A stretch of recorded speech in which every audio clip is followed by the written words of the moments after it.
This video continues on from the last one. If you haven't seen it, go and catch up now.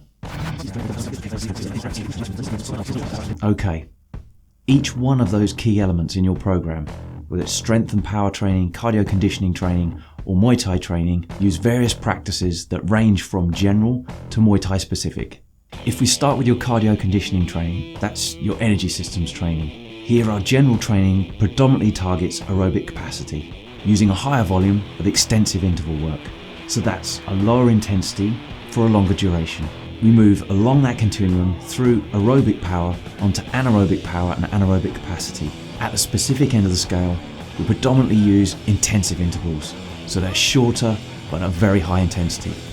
And for your cardio conditioning, we also move from a more general focus on central cardiovascular adaptation onto more of a local muscular endurance specific focus.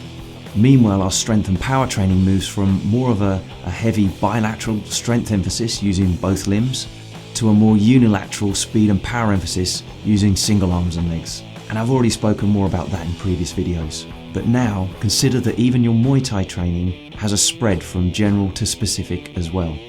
General training uses punch bags and becomes more specific using pad rounds, sparring, and ultimately the fight itself. Everything is on this specificity continuum. I had to practice saying that. Even the rounds you use on the punch bag or the pads or in sparring range from longer, slower paced general rounds to shorter, faster, more specific rounds.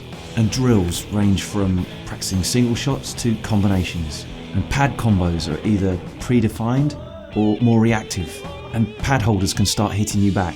You can even begin simulating elements of the style of your upcoming fighter too.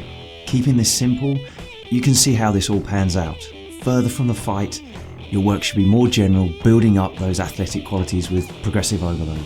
And this also gives your body a chance to recover from all the specific work that you did leading up to your last fight, and gives you a chance to reduce the likelihood of those overuse injuries.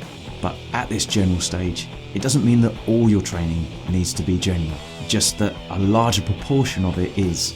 And then you shift to a more specific emphasis as you progress towards your next fight. Use exercises and methods that convert the athletic qualities that you've just overloaded and built using less specific training, and convert that into Muay Thai specific qualities that you can unleash on your opponent in your next fight.